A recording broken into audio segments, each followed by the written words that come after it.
Now let's talk about multiplying directed numbers.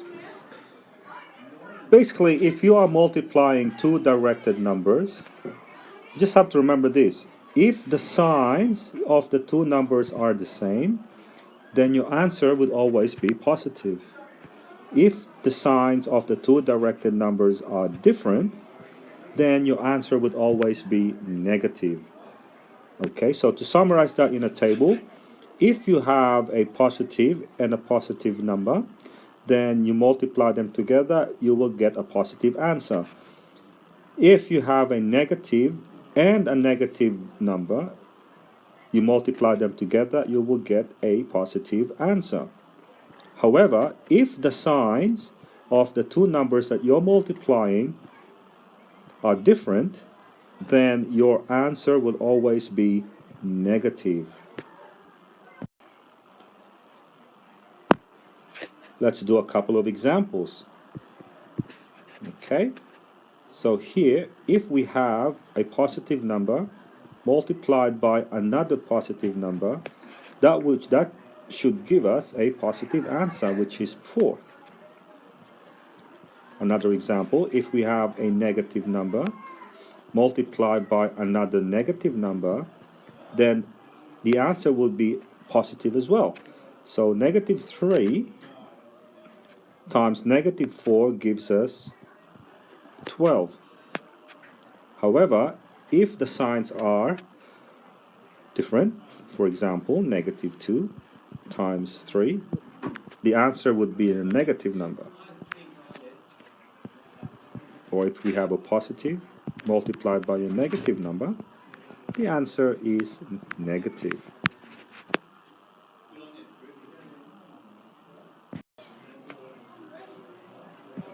Okay, so when dealing with powers and square roots of directed numbers, that's positive and negative whole numbers, don't forget that calculating the powers of a negative number, you use the same process when you're calculating the powers of positive numbers. Okay, for example, if I want the square root of 4, 4 to the power of 2 is the same as saying 4 times 4, which gives you 16.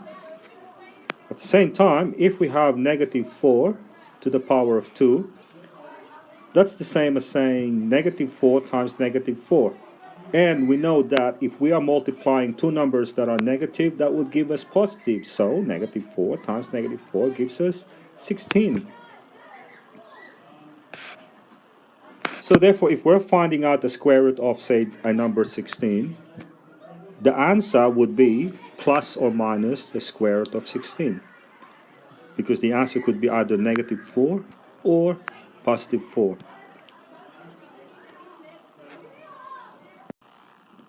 Okay, now let's talk about the powers and the square root of directed numbers. Okay, when we're calculating powers of negative numbers, you use the same process as calculating the powers of positive numbers. Okay, here's an example. With 4 to the power of 2, okay, 4 to the power of 2 is the same as saying 4 times 4, which gives you 16.